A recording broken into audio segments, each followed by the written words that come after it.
History of the World by J. M. Roberts. Book 5. The Making of the European Age. Chapter 3. The New World of Great Powers.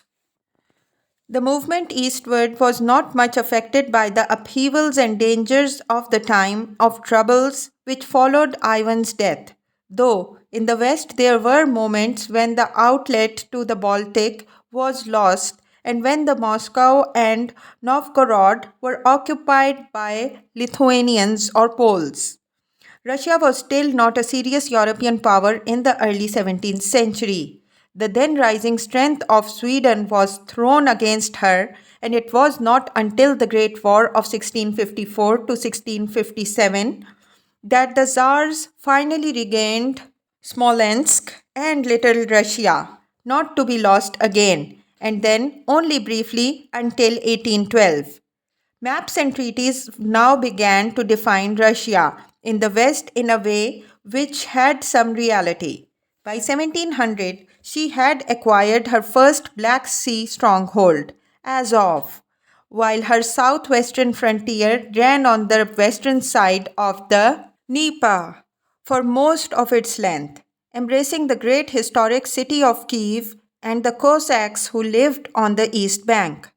They had appealed to the Tsar for protection from the Poles and were granted special semi autonomous governmental arrangements which survived until Soviet times. Most Russian gains had been at the expense of Poland, long preoccupied with fighting off Turk and Swede. But Russian armies had joined the Poles against the Ottomans in 1687. This was a historic moment too, the beginning of the classical Eastern question, which was to trouble European statesmen until 1918, when they found that the problem of deciding what limit, if any, should be placed upon Russian encroachment on the Ottoman Empire in Europe had at last disappeared with the empires themselves. The making of Russia was overwhelmingly a political act. The monarchy was its center and motor. The country had no racial unity to preordain its existence, and precious little geographical definition to impose a shape. If it was united by orthodoxy, other Slavs were orthodox too. The growth of the personal domain and power of the Tsars was the key to the building of the nation. Ivan the Terrible was an administrative reformer. Under him appeared the beginnings of a nobility, owing military service in return for their estates, a development of a system employed by the princes of Muscovy to obtain levies to fight the Tatars. It made possible the raising of an army which led the King of Poland to warn the English Queen, Elizabeth I, that if they got hold of Western technical skills, the Russians would be unbeatable. The danger was remote, but this was prescient. From time to time, there were setbacks, though the survival of the state does not seem in retrospect to have been at stake. The last Tsar of the House of Rurik died in 1598.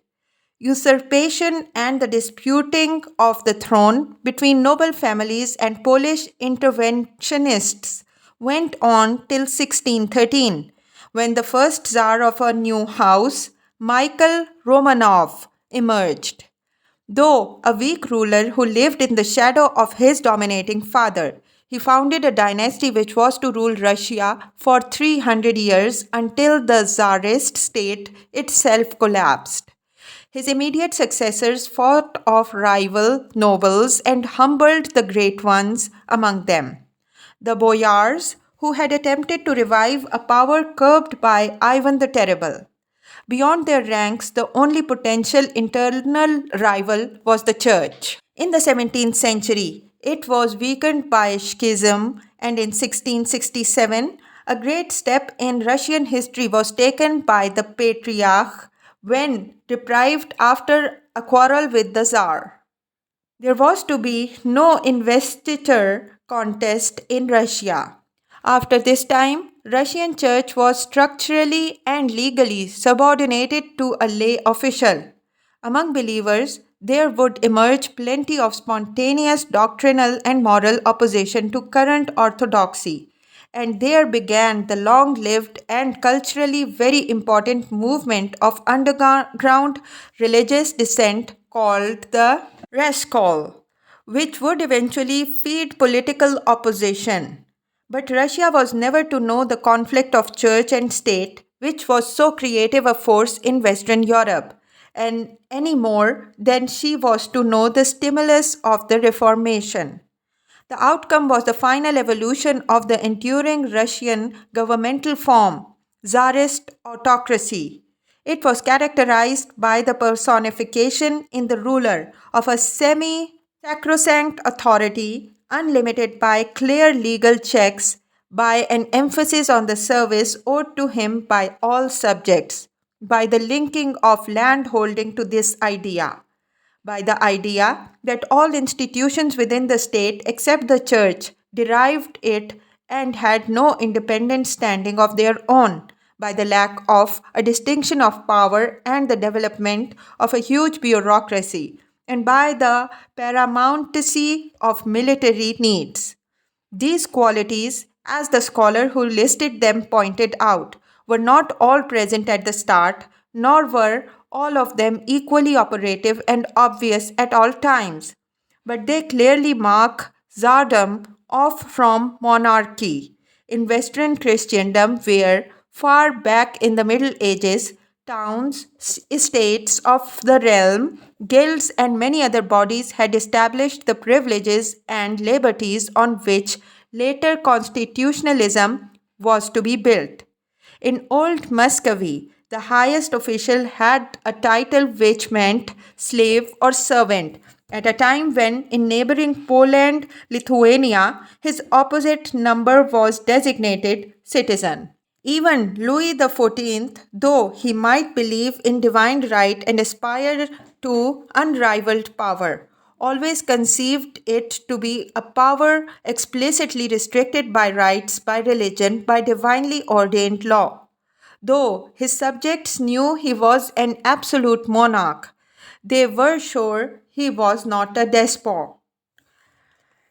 In England, an even more startlingly different monarchy was developing, one under the control of Parliament, divergent from one another, though English and French monarchical practice might be. They both accepted practical and theoretical limitations inconceivable to Tsardom. They bore the stamp of a Western tradition Russia had never known for the whole of its existence. The Russian autocracy was to be in the West a byword of despotism. Yet it suited Russia. Moreover, the attitudes which underlay it seem in some measure to suit Russia still. 18th century sociologists used to suggest that big flat countries favored despotism. This was over simple, but there were always latent centrifugal tendency in a country so big as Russia, embracing so many natural regions and so many different peoples. To this day, events have reflected this diversity. Russia had always to be held together by a strong pull towards the center if the divergences within it were not to be exploited by the enemies on the borders. The humbling of the boyars left the ruling family isolated in its eminence. The Russian nobility was gradually brought to depend on the state on the grounds that nobility derived from service, which was indeed often rewarded in the 17th century with land and later with the grant of serfs. All land came to be held on the condition of service to the autocracy as defined in a table of ranks in 1722. This effectively amalgamated all categories of nobility into a single class. The obligations laid on noblemen by it were very large, often extending to a man's lifetime, though in the 18th century they came to be progressively diminished and were finally removed altogether. Nevertheless, service still continued to be the route to an automatic ennoblement and Russian nobles never acquired quite such independence of their monarch as those of other countries. New privileges were conferred upon them, but no closed caste emerged. Instead, nobility grew hugely by new accessions and by natural increase. Some of its members were very poor because there was neither primogeniture nor entail in Russia, and property could be much subdivided in 3 or 4 generations. Towards the end of the 18th century, most nobles owned fewer than 100 serfs. Of all Imperial Russia's rulers, the one who made the most memorable use of the autocracy and most deeply shaped its character was Peter the Great. He came to the throne as a 10-year-old child, and when he died, something had been done to Russia which could never quite be eradicated. In one way, he resembled 20th century strongmen who had striven ruthlessly to drag traditional societies into modernity. But he was very much a monarch of his own day. His attention focused on victory in war. Russia was only at peace for 1 year in his entire reign, and he accepted that the road to that goal ran through westernizing and modernizing. His ambition to win a Russian Baltic coast supplied the driving force behind the reforms which would open the way to it. That he should be sympathetic to such a course may owe something to his childhood, growing up as he did in the German quarter of Moscow, where foreign merchants and their retinues lived. A celebrated pilgrimage he made to Western Europe in 1697 to 1698 showed that his interest in technology was real. Probably in his own mind, he did not distinguish the urge to modernize his countrymen from the urge to free them forever from the fear of their neighbors. Whatever the exact balance of his motives, his reforms have ever since served as something of an ideological touchstone. Generation after generation of Russians were to look back with awe and ponder what he had done and its meaning for Russia. As one of them wrote in the 19th century, Peter the Great found only a blank page. He wrote on it the words Europe and Occident. His territorial achievement is easiest to assess, though he sent expeditions off to Kamchatka and the oasis of Bukhara and ceased to pay to the Tatars a tribute levied on his predecessors. His driving ambition was to reach the sea to the west. He built a Black Sea fleet and annexed Azov, although he had to abandon it later because of the distractions elsewhere, from the Poles and above all the Swedes. The wars with Sweden for the Baltic outlet were a struggle to the death. The Great Northern War, as contemporaries termed the last of them, began in 1700 and lasted until 1721. The world recognized that something decisive had happened when, in 1709, the Swedish king's army, the best in the world, was destroyed far away from home at Poltava, in the middle of Ukraine, where its leader had sought to find allies among the Cossacks. The rest of Peter's reign drove home the point, and at the peace, Russia was established firmly on the Baltic coast in Livonia, Estonia, and the Karelian Isthmus. Sweden's days as a great power were over. She had been the first victim of a new one. A few years before this, the French Almanach Royal for the first time listed the Romanovs as one of the reigning families of Europe. Victory had opened the way to further contact with the West, and Peter had already anticipated the peace by beginning in 1703 to build on territory captured from the Swedes, St. Petersburg, the beautiful new city which was to be for 2 centuries the capital of Russia. the political and cultural center of gravity, thus passed from the isolation of Muscovy to the edges of Russia nearest the developed societies of the West.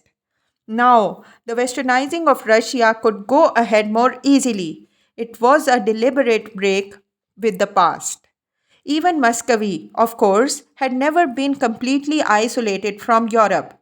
A pope had helped to arrange Ivan the Great's marriage, hoping he would turn to the Western Church. There was always intercourse with the neighbors.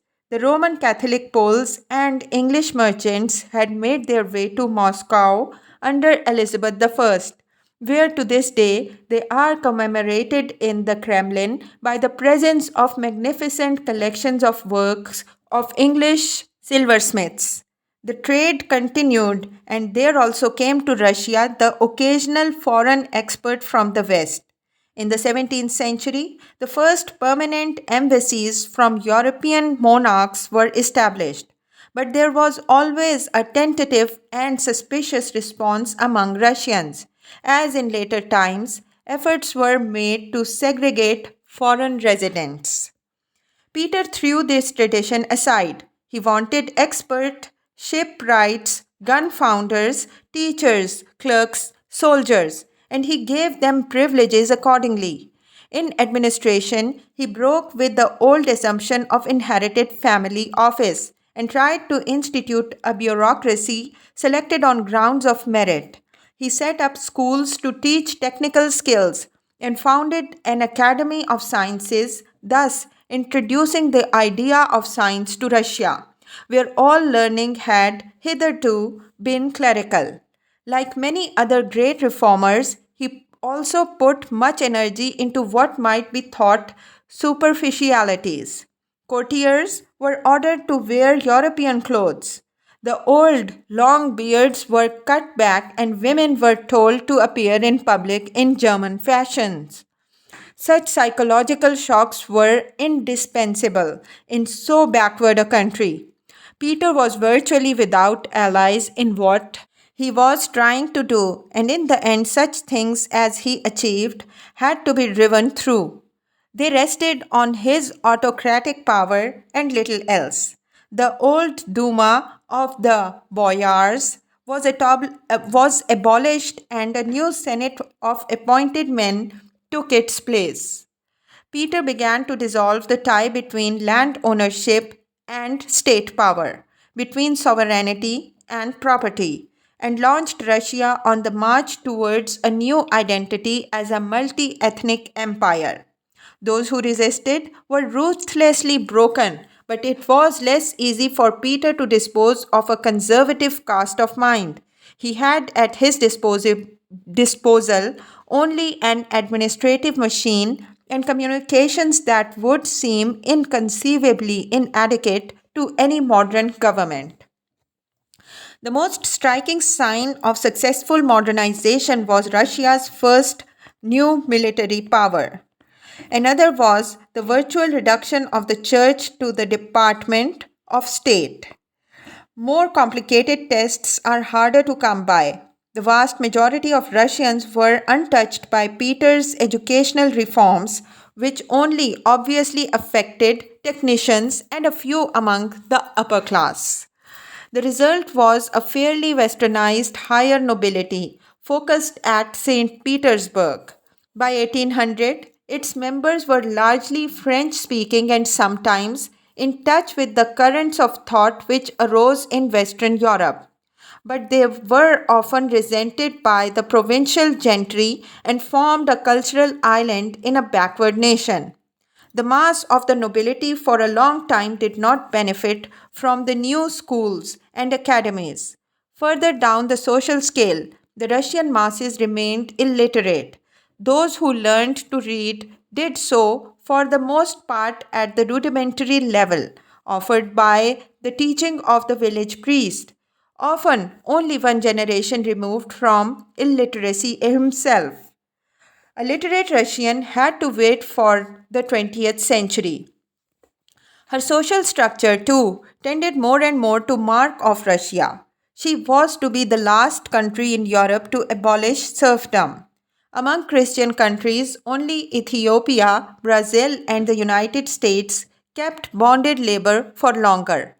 While the 18th century saw the institution weakening almost everywhere, in Russia it spread. This was largely because labor was always scarcer scarcer than land. Significantly, the value of a Russian estate was usually assessed in the number of souls, that is, serfs, tied to it, not its extent. The number of serfs had begun to go up in the 17th century when the Tsars found it prudent to gratify nobles by giving them land, some of which already had free peasants settled on it. Debt tied them to their landlords, and many of them entered into bondage to the state to work it off. Meanwhile, the law imposed more and more restrictions on the serf and rooted the structure of the state more and more in the economy. Legal powers to recapture and restrain serfs were steadily increased, and landlords had been given a special interest in using such powers when Peter had made them responsible for the collection of the poll tax and for military conscription. Thus, economy and administration were bound together in Russia more completely than in any Western country. Russia's aristocrats tended to become hereditary civil servants, carrying out the tasks for the Tsar. Formally, by the end of the 18th century, there was little that a lord could not do to his serfs short of inflicting death on them. If they were not obliged to carry out heavy labor services, money dues were levied upon them almost arbitrarily. There was a high rate of desertion, serfs making for Siberia or even volunteering for the galleys. About a half of the Russian people were in bondage to their lords in 1800, a large number of the rest owing almost the same services to the crown and always in danger of being granted away to nobles by it. As new lands were annexed, their populations too passed into serfdom, even if they had not known it before. The result was a huge inertia and a great rigidifying of society. By the end of the century, Russia's greatest problem for the next 100 years was already there.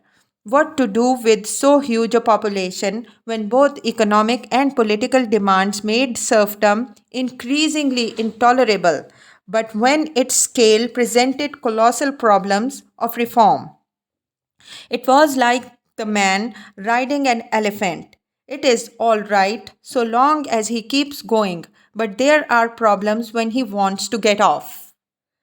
Servile labor had become the backbone of the economy, except in the famous Black Earth Zone, only beginning to be opened up in the 18th century. Russian soil is by no means rich, and even on the best land farming methods were poor. It seems unlikely that production ever kept pace with population until the 20th century, though periodic famine and epidemics were the natural restoratives of balance. Population nearly doubled in the 18th century, about 7 million of the 36 million or so at which it stood at the end, having been acquired with new territories, the rest having accumulated by natural increase. This was a faster rate of growth than any other European country. Of this population, only about 1 in 25 at most lived in towns. Yet, the Russian economy made striking progress during the century and was unique in utilizing serfdom to industrialize. Here, it may be thought, was one of Peter's unequivocal successes, though there had been beginnings under the first two Romanovs. It was he who launched Russian industrialization as a guided movement. True, the effect was not quickly apparent. Russia's starting level was very low, and no 18th century European economy was capable of rapid growth. Though grain production went up and the export of Russian cereals began in the 18th century. It was done by the old method of bringing more land under cultivation, and perhaps by the more successful appropriation of the surplus by the landlord and tax collector. The peasants' consumption declined. This was to be the story throughout most of the imperial era, and sometimes the load was crushing. It has been estimated that taxes took 60% of the peasants' crop under the Peter the Great. The techniques were not there to increase productivity, and the growing rigidity of the system held it down more and more firmly. Even in the second half of the 19th century, the typical Russian peasant wasted what little time was left to him after work for his lord by trudging around the collection of scattered strips which made up his holding. Often he had no plough, and crops had to be raised from the shallow scratching of the soil, which was all that was possible. Nonetheless, this agricultural base somehow supported both the military effort, which made Russia a great power, and the first phase of her industrialization. By 1800, Russia produced more pig iron and exported more iron ore than any other country in the world. Peter, more than any other man, was responsible for this. He grasped the importance of Russia's mineral resources and built the administrative apparatus to grapple with them. He initiated surveys and imported the miners to exploit them.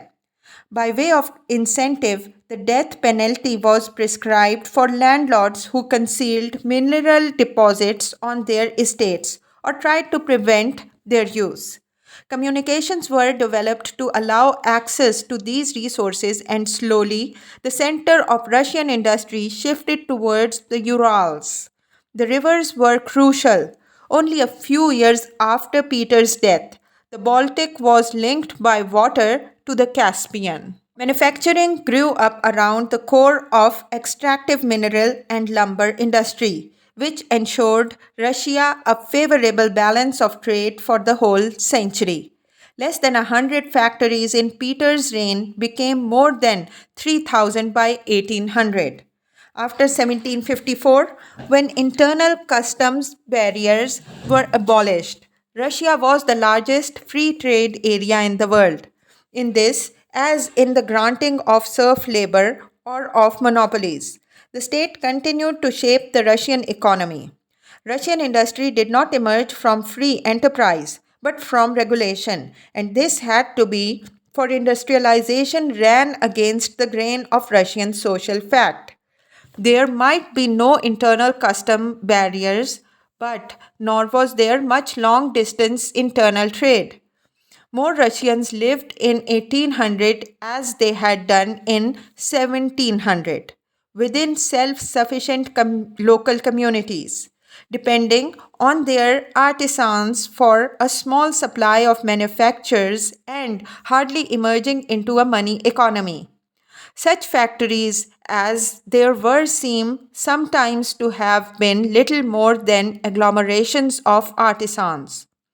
Over huge areas, labor service, not rent, was the basis of tenure. Foreign trade was still mainly in the hands of foreign merchants. Moreover, though state grants to exploit their resources and allocations of serfs encouraged mine owners, the need of such encouragement shows that the stimuli for the maintained growth which were effective elsewhere were lacking in Russia. After Peter, in any case, there was a notable flagging of state innovation. The impetus could not be maintained. There were not enough educated men to allow the bureaucracy to keep up the presence once his driving power had gone. Peter had not named a successor. Those who followed him faced a renewed threat of hostility from the great noble families without his force of character and the terror he had inspired. The great line was broken in 1730 when Peter's grandson died. Yet, factional quarrels could be exploited by monarchs, and his replacement by his niece, Anna, was something of a recovery for the crown. Though put on the throne by the nobles who had dominated her predecessor, she quickly curbed them. Symbolically, the court returned to St. Petersburg from Moscow, to which it had gone after Peter's death. Anna turned to foreign born ministers for help, and this worked well enough until her death in 1740. Her successor and infant grandnephew was within a year set aside in favor of Elizabeth, daughter of Peter the Great, who relied on the support of the Guards regiment and Russians, irritated by foreigners. She was succeeded in 1762 by a nephew who reigned barely 6 months before he was forced to abdicate.